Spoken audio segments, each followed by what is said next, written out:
Warahmatullahi wabarakatuh.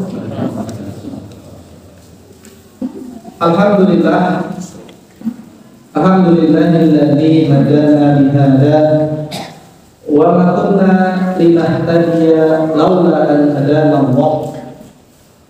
Asyhadu an la ilaha illallah wahdahu la syarika lah wa asyhadu anna Muhammadan abduhu wa rasuluh. Sallallahu alaihi wa ala alihi wa ashabihi wa man tabi'ahum bi ihsanin ila yaumiddin, amma ba'd. Ma'asyiral muslimin, jamaah sekalian rahimani wa rahimakumullah. Alhamdulillah, segala puji syukur marilah senantiasa kita panjatkan kehadiran Allah Subhanahu wa taala, yang mana Allah Subhanahu wa taala masih memberikan kepada kita begitu banyak kenikmatan. Allah Subhanahu wa taala masih memberikan kepada kita nikmat iman, demikian juga masih memberikan kepada kita nikmat Islam, sehingga alhamdulillah sampai dengan detik ini kita masih tetap tegar berada di atas agama Islam. Bahkan Allah Subhanahu wa taala telah mewasiatkan kepada kita agar kita bisa bahagia di akhirat, maka tetap jagalah nikmat Islam sampai mati.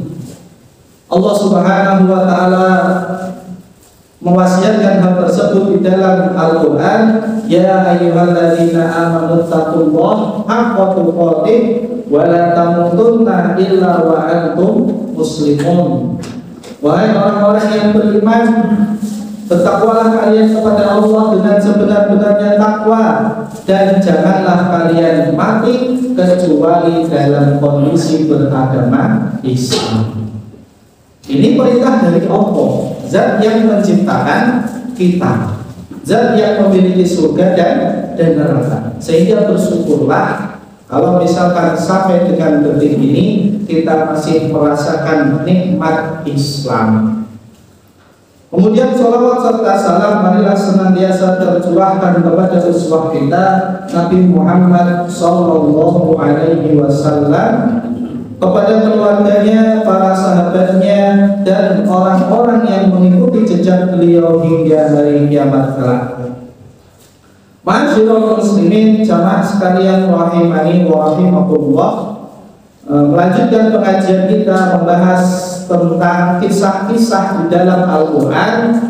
Sekarang kita mulai pembahasan baru setelah kita lama membahas tentang kisah keluarganya Luqman yang memberikan nasihat kepada anaknya.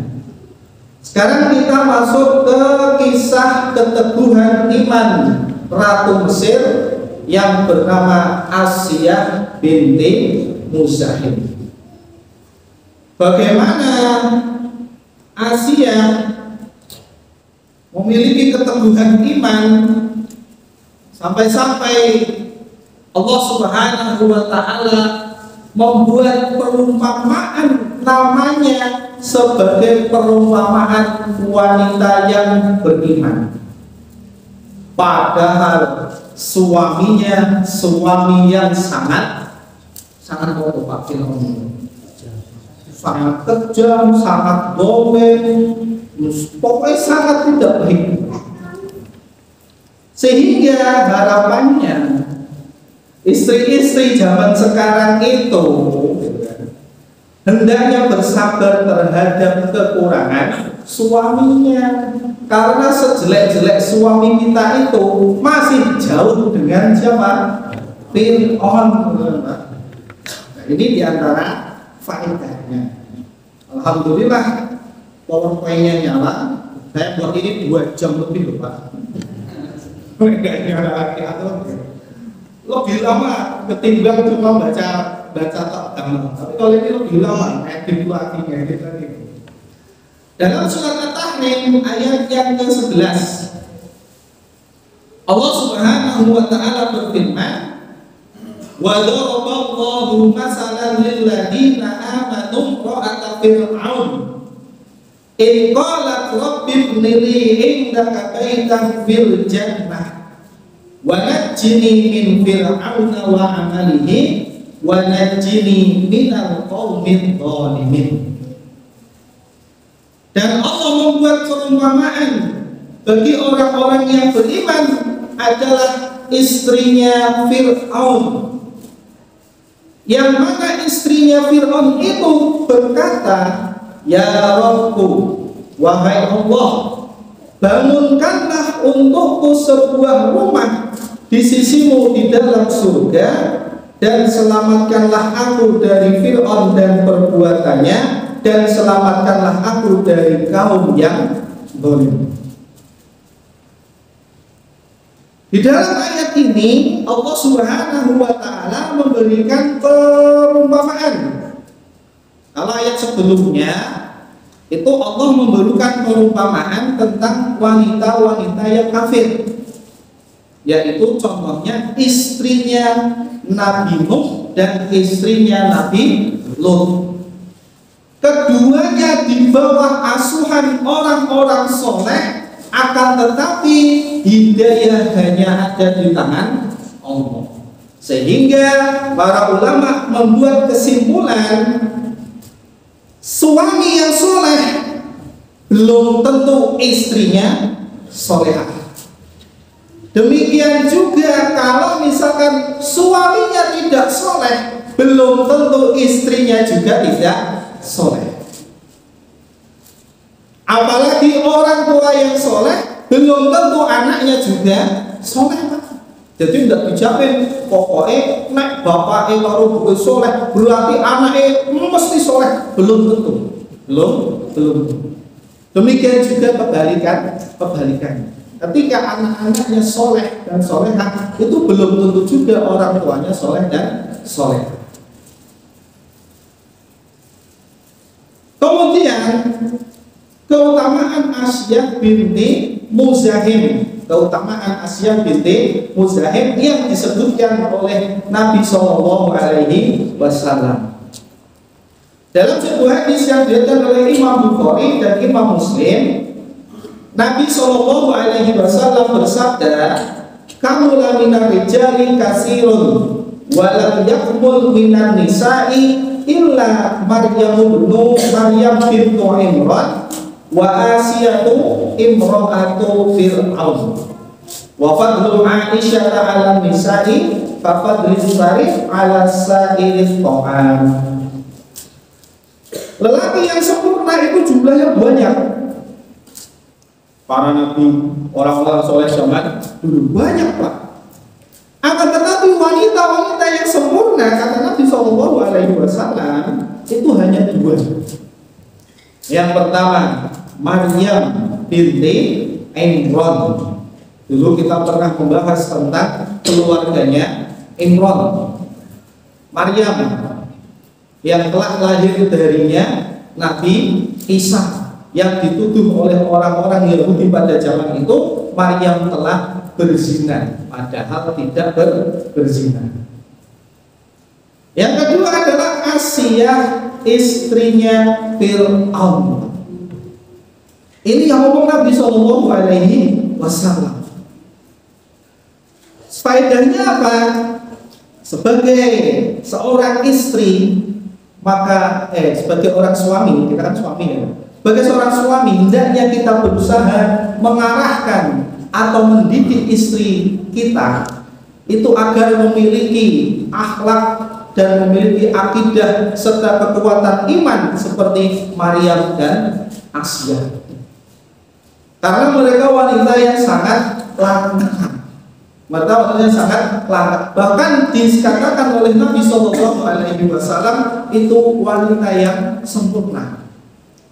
Dan keutamaan Aisyah dibandingkan dengan wanita yang lain itu seperti keutamaan as-sarir dibandingkan dengan makanan yang lain. As-sarir itu makanan di Arab yang terbuat dari bubur kemudian dicampur dengan daging, Pak.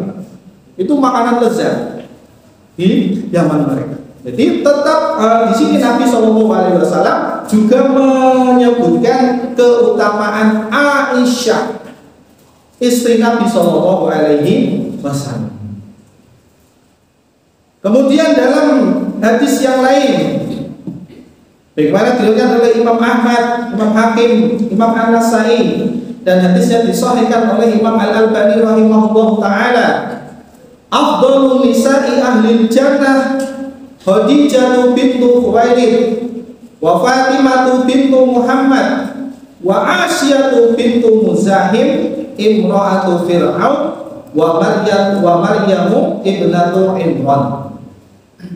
Wanita-wanita yang paling utama sebagai penduduk surga, atau dalam riwayat yang lain sayyidatu ahli jannah, mereka itu adalah para sayyidahnya penghuni surga.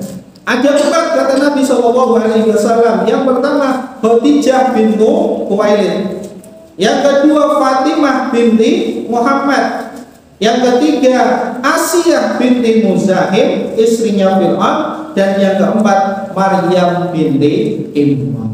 Berarti Asyiyah itu betul-betul bukan wanita sembarangan, bukan wanita sembarangan. Sampai-sampai Nabi mengatakan seperti itu. Ustaz, nanti kalau saya punya anak perempuan tak kasih nama Asyiyah, boleh enggak? Boleh, enggak apa-apa. Kasih nama yang pertama Aisyah, yang kedua Asyiyah. Bingung panggilan nanti. Tapi pakai A, bukan pakai Ain, Pak. Asyiyah itu beda lagi nanti. Kalau Asyiyah itu berarti wanita yang suka bermaksiat. Kalau pakai Ain.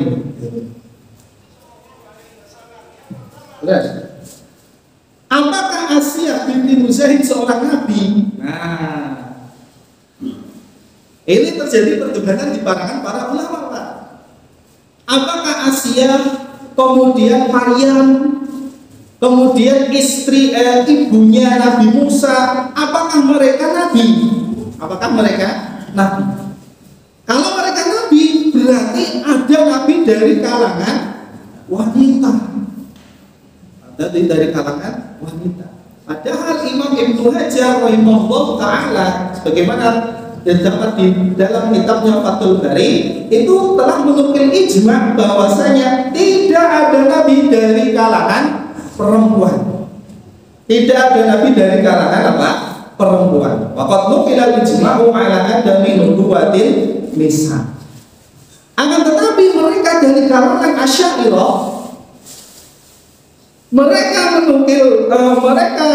mengatakan bahwa nabi dari kalangan perempuan ada 6. Siapa? Yang pertama Hawa, istrinya Adam. Oh, berarti nabi yang pertama dan kedua Adam dan Hawa. Benar nggak, Pak? Hawa itu seorang nabi. Ini pendapat dari kalangan Asy'ariyah. Yang kedua Sarah. Sarah itu istrinya Nabi Ibrahim, yang sangat cantik, yang ketika ke daerah Mesir itu dinaksir sama seorang raja di sana, karena melihat kecantikan istrinya Nabi Ibrahim. Kemudian Sarah berdoa kepada Allah Subhanahu wa taala agar jangan sampai raja itu bisa menyentuhnya. Akhirnya ketika Sarah hendak didekati sama raja itu, karena raja itu memiliki keinginan pokoknya wanita saja yang disukai harus mau jadi selirnya. Ketika Sarah sedang berdoa seperti itu, setiap kali raja ingin memegang Sarah, tiba-tiba tangannya kaku. Terus dia kaku. Setelah itu raja memerintahkan kepada pembantunya, suruh pergi wanita ini. Sebenarnya dia bukan wanita cantik, tapi dia setan. Padahal dia betul-betul wanita yang cantik. Itu menurut kalangan Asy'ariyah. Yang ketiga ibunya Musa. Yang keempat Hajar.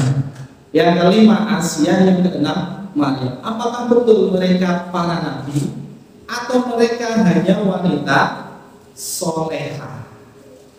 Yang betul adalah mereka bukan nabi. Mereka bukan nabi. Di antara hujah yang mereka gunakan adalah apa? Di dalam Al-Quran contohnya kepada ibunya Musa. Wa auhayna ila ummi Musa, dan kami berikan wahyu kepada ibunya Nabi Musa.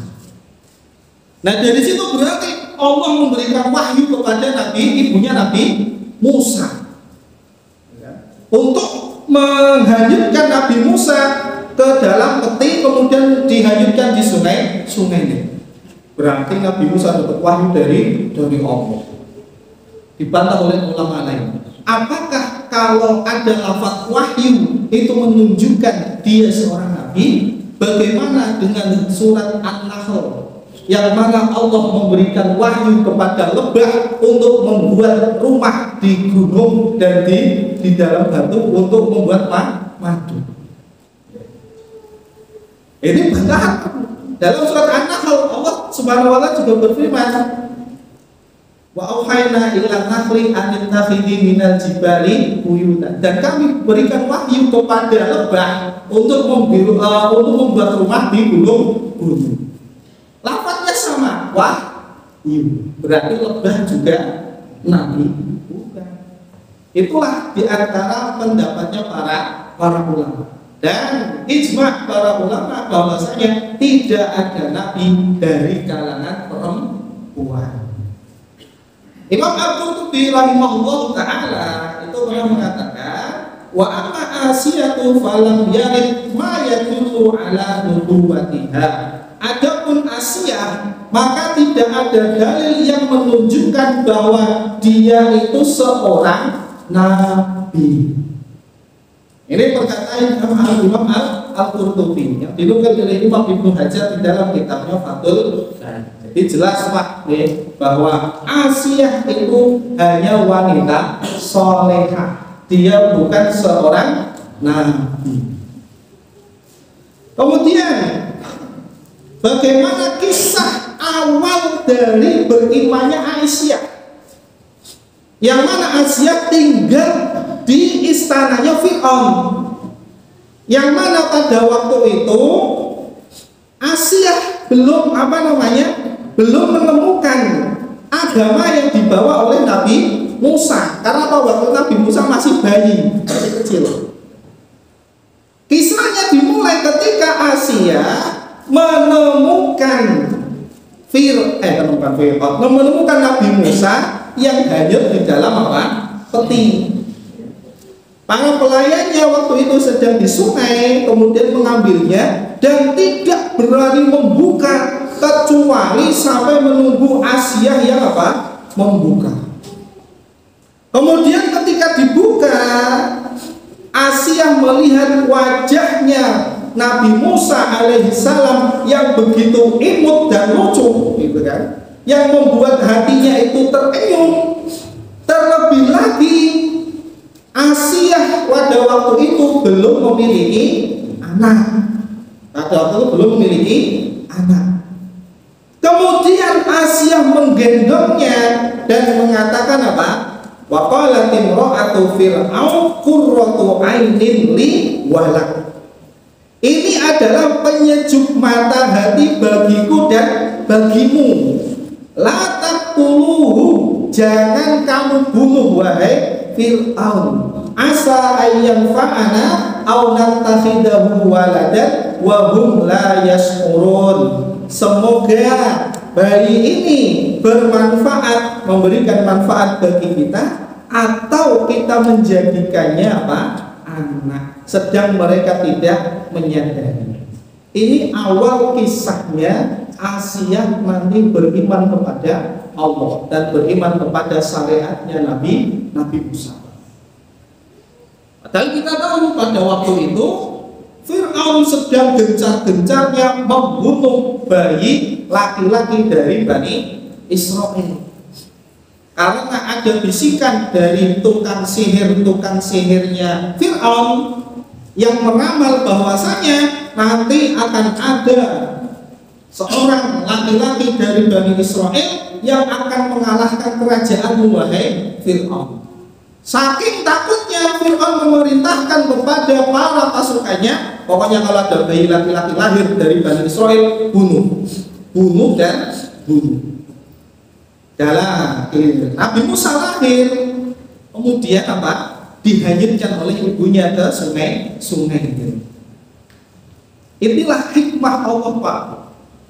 Fir'aun ketakutan terhadap bayi laki-laki yang akan mengalahkan dia kelak, yang akan menghancurkan kerajaan apa?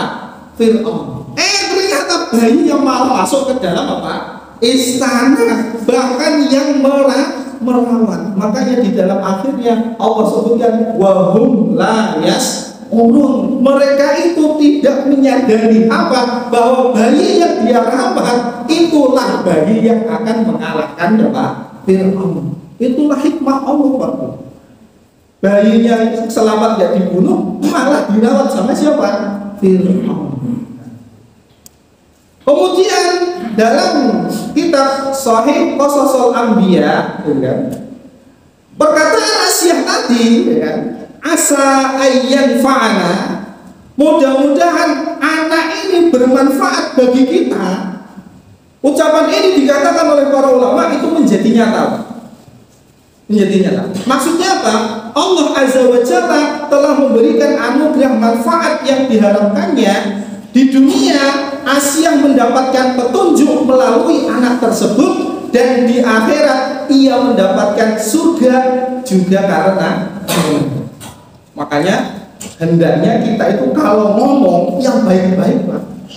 Bagaimana perkataan Nabi Shallallahu Alaihi Wasallam, hendaknya kita kalau ngomong itu baik. Karena apa? Karena kalau ada malaikat yang mengamininya, itu bisa apa? Bisa kenyataan, Pak. Hati-hati. Makanya ucapkanlah yang baik, apa? Yang baik-baik.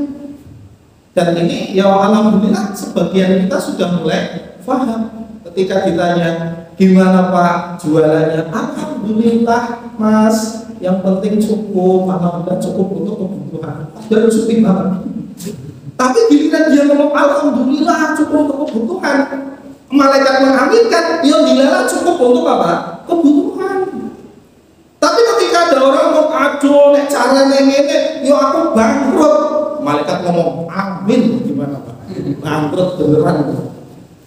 Ada seorang pedagang gitu kan. Waktu dulu saya belum mondok. Ada di daerah Karawang. Dia jualan gorengan di pinggir jalan.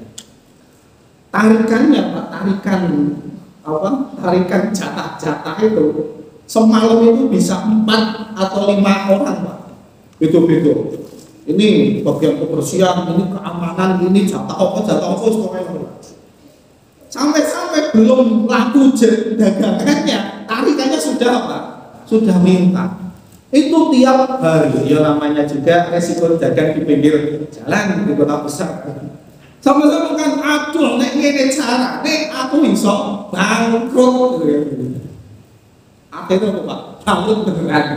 Pak, saya lihat itu. Jualannya gulung tikar. Padahal kalau saya lihat jualannya laris-laris saja.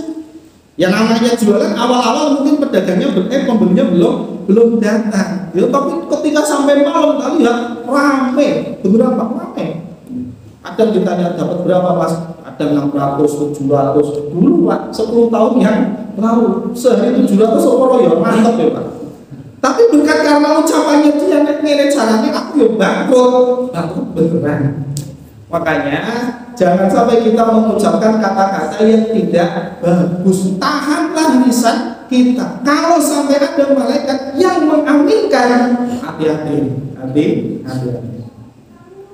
Atau perkataan Asy'ah tadi, aulat tafidahu walada, atau kita ambil anak ini sebagai anak, itu dengan cara mengadopsinya. Karena memang keduanya belum mempunyai keturunan. Sehingga Allah berfirman yang artinya sedang mereka tidak menyadari, maksudnya adalah mereka tidak mengetahui apa yang Allah kehendaki padanya. Mereka tidak tahu ini anak yang dirawat itu bakal jadi apa. Ternyata jadi nabi yang bakal mengalahkan siapa? Fir'aun. Nah, Nabi SAW sampai mengatakan dalam sebuah hadisnya, kalau seandainya Fir'aun mengatakan seperti ucapan Asia, maka yakin Fir'aun bisa dapat apa? Hidayah. Bagaimana dinukil di dalam kitab Al-Qur'an fi qasasil Qur'an, walladhi yuhlafu bihi law amara fir'aun an yakuna qurrata ain lahu kama amarat imra'atuhu lahadahu Allahu kama hadaha walakin Allah harrama dzalik. Demi Allah, seandainya Fir'aun mengatakan ia adalah penyejuk hati baginya sebagaimana yang dikatakan oleh istrinya, maka Allah akan memberikan hidayah sebagaimana istrinya mendapatkan hidayah. Akan tetapi Allah mengharamkan hal itu bagi Fir'aun. Ya memang karena Allah sudah menghendaki Fir'aun ini bakal tetap apa? Kafir. Dan Allah menghendaki ini istrinya akan menjadi orang yang beriman. Akhirnya jalannya pun apa? Berbeda. Bahkan diriwayatkan, dipisahkan, ketika istrinya mengatakan apa? Semoga anak ini mendapatkan, semoga kita mendapatkan manfaat dari anak ini. Ketika istrinya ngomong gitu, Fir'aun mengatakan, iya bagimu, adapun bagiku tidak. Bagiku dia adalah anak laki-laki yang berbahaya. Ternyata beneran Pak. Jadi anak laki-laki yang berbahaya yang mengalahkan kekuasaannya siapa? Fir'aun. Kemudian di antara bentuk kasih sayang Asia kepada Nabi Musa alaihissalam, diriwayatkan oleh Imam Ibnu Katsir dalam kitabnya Qasasul Anbiya, ketika Nabi Musa alaihissalam masih kecil, dia pernah menarik jenggotnya Fir'aun. Namanya juga masih kecil, digendong sama Fir'aun. Berarti Fir'aun jenggotnya lebat. Buktinya ditarik sama siapa? Nabi Musa. Dan ini menyebabkan Nabi Fir'aun marah. Kenapa? Yang namanya jenggot kalau ditarik sakit Pak. Ya kan? Saya aja pernah kalau ditarik anak saya tuh udah ngomong, apalagi sampai rontok. Ya cuma kan karena anak kita, anak kandung kita. Beda dengan Fir'aun, ini bukan anaknya asli. Marah Pak, sampai mau dibunuh Pak. Berarti kalau ada bapak-bapak yang sampai marah bahkan membunuh anaknya karena jengkelnya, berarti dia ngikuti siapa? Fir'aun. Banyak kan zaman sekarang Pak? Banyak. Kemudian Asia mencegahnya dan mengatakan, ya dia tuh anak kecil, tidak tahu apa-apa. Coba kalau nggak ketahuan sama Asia, Nabi Musa sudah dibunuh sama siapa? Fir'aun. Kemudian Fir'aun ngetes. Ya padahal ya Fir'aun ya bodoh juga ya. Namanya anak kecil ngapain dites itu Pak ya? Dikasih kurma sama bara api Pak. Dikasih kurma sama bara api. Ini kira-kira anak kecil ini benar-benar akalnya masih nol atau tidak? Ya namanya anak kecil, belum tahu apa namanya, belum mumayyiz, belum bisa membedakan mana yang bahaya, mana yang tidak. Nah ketika si Musa, Nabi Musa alaihissalam ingin ngambil kurma mau dimakan, Fir'aun mengarahkan tangannya ke bara api. Jadi mau ngambil ini kurma, diarahkan ini aja, enak ini enak gitu ya. Diambil kemudian dimakan. Nah ini nggak ketahuan sama Asia Pak. Ketahuan sama Asia. Coba kalau ketahuan sama Asia, yakin dilarang. Namanya juga anak kecil, mau dikasih apapun ya tetap diambil karena dia akalnya belum apa?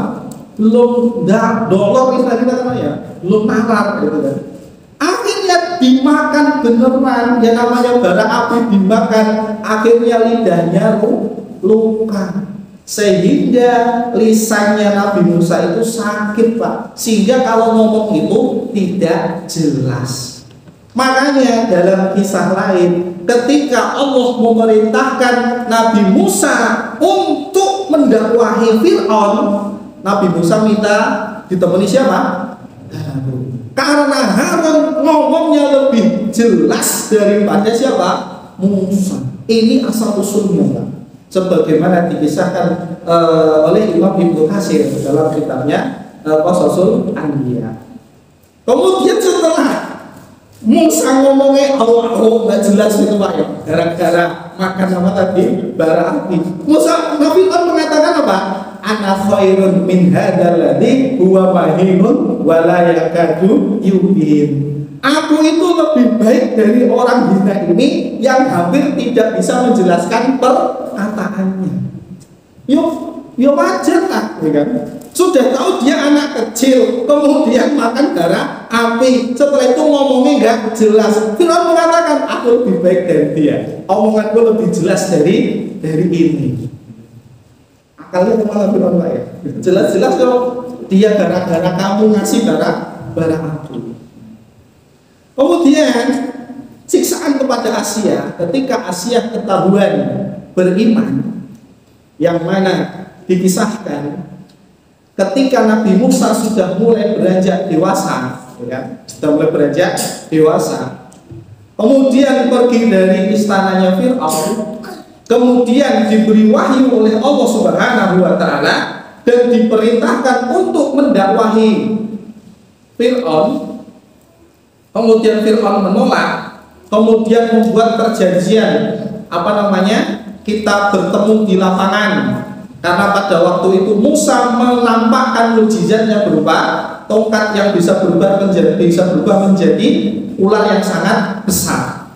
Kemudian terjadilah pertandingan, ya kan, antara Nabi Musa dengan para penyihirnya Fir'aun.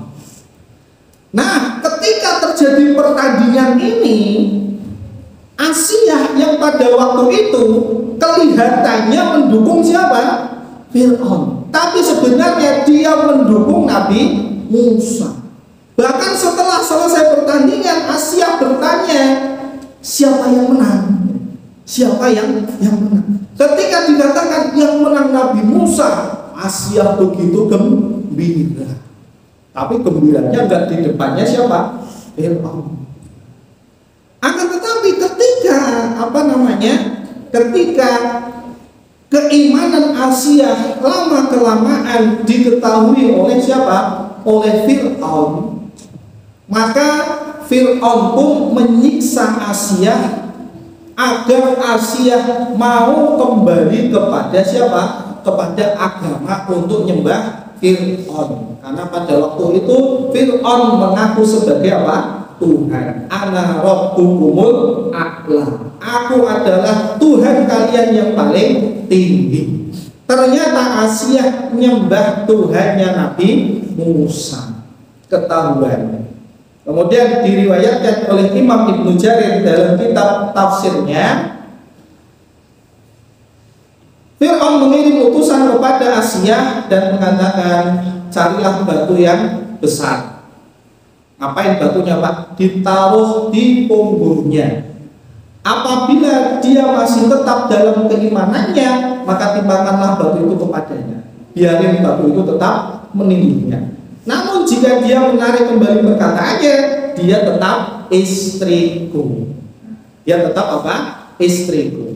Ketika para utusan itu datang, Asia mengangkat pandangannya ke langit dan melihat rumah di surga. Sebagaimana tadi dalam surat At-Tahrim ayat 11, yang mana Asia meminta kepada Allah agar Allah membangunkan rumah di mana? Di surga. Nah, ketika disiksa, ketika sedang berat-beratnya siksaan, ditampakkan rumah di mana? Surga. Keimanannya tambah apa? Tambah kuat. Bahkan dikisahkan Asia pada waktu itu senyum-senyum. Ketika disiksa malah apa? Senyum. Karena melihat rumah yang Allah janjikan di surga ternyata sudah ada. Sehingga Fir'aun mengatakan, ini istriku jadi orang gila. Kenapa? Disiksa bukannya menangis, bukannya minta ampun, tapi malah apa? Tersenyum. karena melihat apa yang tidak dilihat oleh Fir'aun dan tentaranya, melihat surga, melihat rumah yang sudah dibangunkan untuknya, sehingga dia tetap dalam keimanannya, lalu nyawanya pun dicabut. Para utusan itu menimpakan batu besar tadi ke jasad yang sudah tidak ada ruhnya. Kemudian dalam riwayat yang lain, Abu Hurairah mengatakan, sesungguhnya Fir'aun mengikat istrinya pada 4 pasang, 2 di tangan dan 2 di kaki. Apabila mereka pergi meninggalkannya, malaikat datang menaunginya. Kemudian Asia berkata, ya Allah, bangunkanlah untukku sebuah rumah di surga di sisimu, dan selamatkanlah aku dari Fir'aun dan perbuatannya, dan selamatkanlah aku dari kaum yang zalim. Kemudian Allah memperlihatkan rumahnya di surga. Hadis ini diriwayatkan disahihkan oleh Imam Al-Albani rahimahullahu ta'ala. Jadi janji Allah Subhanahu wa ta'ala kepada orang-orang yang betul-betul mempertahankan keimanannya betul-betul nyata. Betul-betul nyata. Dan Asia lebih memilih disiksa ketimbang balik hidup dengan Fir'aun, walaupun tetap menjadi ratu. Padahal kehidupan Asia pada waktu itu sangat bahagia. Namanya ratu, istrinya raja. Dunia sudah bergelimang. Apa yang dia minta mesti ada. Tapi Asia lebih memilih untuk mempertahankan imannya. Makanya pantas dia menjadi wanita punggawa di surga. Berbeda dengan sebagian wanita di zaman sekarang, Pak. Mereka lebih menjual agamanya untuk mendapatkan sedikit dari dunia. Mereka berani melakukan dosa dan maksiat, yang penting dapat dunia. Beda dengan Asia, kenikmatan dunia sudah di depan mata. Bahkan kalau dia mau gampang, yang penting balik menarik ucapan. Ucapan. Tapi karena keimanan sudah menancap di hatinya, dia tetap teguh walaupun disiksa berulang-ulang, tidak mempan. Kemudian Imam Al-Qurtubi rahimahullah ta'ala itu mengatakan bahwa perumpamaan tadi, wadaraballahu masalan, ketika Allah membuat perumpamaan wanita-wanita yang beriman itu istrinya Fir'aun, itu adalah dorongan untuk orang-orang yang beriman agar bersabar dalam menghadapi kesulitan. Yaitu jangan sampai kesabaran kalian dalam menghadapi cobaan lebih lemah daripada kesabaran istrinya Fir'aun ketika bersabar dari siksaan Fir'aun. Demikian juga terutama bagi para istri, bersabarlah terhadap kekurangan suaminya. Sejahat-jahatnya suami zaman sekarang masih kalah dengan jahatnya siapa? Fir'aun. Sehingga jangan sampai dikit-dikit minta cerai, Dan nyata sekarang, Pak, dari tahun ke tahun di daerah manapun, itu teman saya juga melakukan survei, tuntutan cerai dari istri melonjak, Pak. Makanya seorang dosen itu mengatakan, zaman sekarang wanita itu sudah pada nekat. Mak-mak yang lebih memilih jadi janda ketimbang jadi suami orang. Meningkat, Pak, darahnya, Pak. Enggak di Kabupaten Sukoharjo, enggak di Temanggung, enggak di Semarang, enggak di manapun. Lebih banyak istri yang menuntut cerai kepada suaminya. Alasannya macam-macam, Pak. Tidak sabar terhadap kesulitan dalam rumah tangga. Bahkan ada alasan yang kontroversial bagi saya. Kenapa? Ketika di persidangan ditanya, kenapa Mbak sampean menuntut cerai dari suaminya? Jawabannya luar. Karena suamiku itu nggak pernah senyum di Surabaya, Pak. Karena suaminya nggak mau senyum, dituntut cerai. Ya Allah. Ada lagi seorang istri menuntut cerai Gara-gara apa? Suaminya kalau tidur ngorok, Pak. Kayak kan, jangan ngorok Pak. Ya namanya tidur, kita nggak sadar, gitu kan? Kita ngorok atau nggak ngorok kita nggak tahu.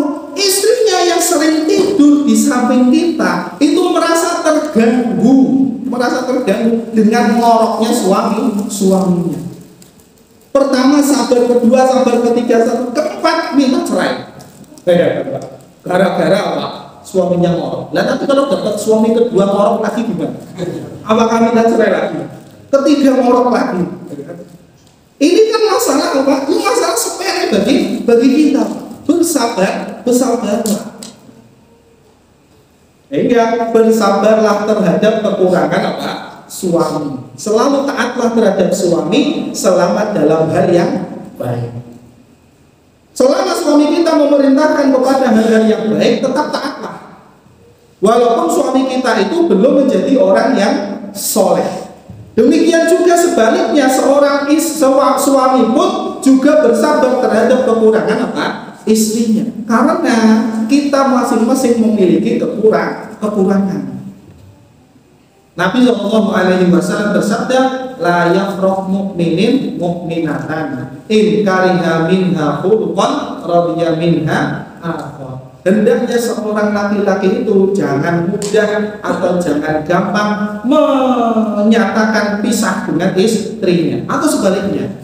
Kalau misalkan dia benci dari satu sisi akhlak ini, bisa jadi dia akan ridho dari sisi yang lain.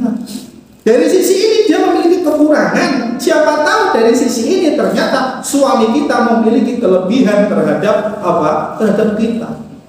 Sehingga jangan lihatlah kekurangan, tapi lihatlah kelebihan yang ada. Dan demikian juga kalau misalkan sebagai istri, kemudian saya akan tetap cinta dan setia sama suami, gitu kan?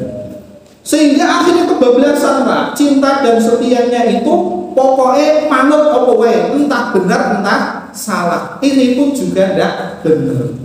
Sebagaimana dicontohkan di dalam Al-Qur'an, kisah istrinya Abu Lahab, yang mana Abu Lahab terkenal orang yang jahat, yang memusuhi Nabi Muhammad SAW. Istrinya melu-melu. Akhirnya di akhirat Allah Subhanahu wa Ta'ala menjadikan istrinya Abu Lahab yang bernama Ummu Jamil sebagai apa? Wa imra'atuhu hammalatal hatab. Istrinya itu yang akan membawa kayu bakar yang digunakan untuk membakar siapa? Suaminya. Kalau suaminya nggak benar, ya jangan dituruti, jangan ikut-ikutan, apalagi membantu dan menyokong. Ini namanya istri yang kebablasan setia, Pak. Terlalu setia dan terlalu cinta sama suaminya. Pokoknya bener, salah, tetap tak dukung. Ini berbahaya. Terlebih lagi, istrinya itu mendukung atau mendorong suaminya untuk berbuat jahat. Yang awalnya tidak berbuat jahat, tapi didorong istrinya untuk berbuat jahat. Ini berbahaya lagi, Pak. Betapa banyak kasus korupsi yang awalnya suaminya tidak mau korupsi, gara-gara tuntutan istrinya yang terlalu besar, akhirnya jadi apa? Korupsi, Pak. Allah bapak berumur mereka di wis ora apa-apa, Pak. Sekali-kali gitu kan. Kapan lu nek, Pak? Mosok dadi pejabat gubernur ini kok, Pak. Akhirnya dari tuntutan istri, akhirnya istri yang tidak benar, istri yang tidak selalu tidak mau menasihati suaminya, malah menjuruskan suaminya kepada yang benar. Contohnya siapa? Asia. Tetap bersabar, tetap mempertahankan keimanan. Dan apa faedah yang bisa kita ambil, baik laki-laki maupun perempuan? Bersabarlah mempertahankan keimanan. Bersabarlah menghadapi cobaan dan ujian. Ujian keimanan orang-orang dulu sangat-sangat mengerikan. Ada yang dilemparkan ke parit api, ashabul ukhdud. Ada yang digergaji, ada yang disunduk pakai sate ayam itu, Pak. Hanya gara-gara mempertahankan apa? Keimanan. Ada yang disiksa di padang pasir ditindihi batu besar, ya. Ada yang sampai dibunuh, ditombak, macam-macam bentuk apa namanya ujian seseorang terhadap apa keimanan. Dan yang namanya orang beriman pasti akan mendapatkan ujian. Kalau ujian kita itu tidak ada apa-apanya terhadap apa namanya istrinya Fir'aun ini, maka hendaknya kita harus tetap kuat Pak mempertahankan keimanan ini. Jangan kalah dengan istrinya siapa? Fir'aun. Wallahu ta'ala a'lam bishawab. Inilah pengajian kita pada malam hari ini yang bertemakan apa? Kisah keteguhan iman sang ratu Mesir Asia binti Muzaim. Kurang lebihnya saya mohon maaf yang sebesar-besarnya. Kita lanjutkan pada pertemuan yang akan datang biidznillah ta'ala. Kita tutup dan kita akhiri pengajian kita malam hari ini dengan doa kafaratul majlis. Subhanallahumma wa bihamdika asyhadu an la ilaha illa anta astaghfiruka wa atubu ilaik. Assalamualaikum warahmatullahi wabarakatuh.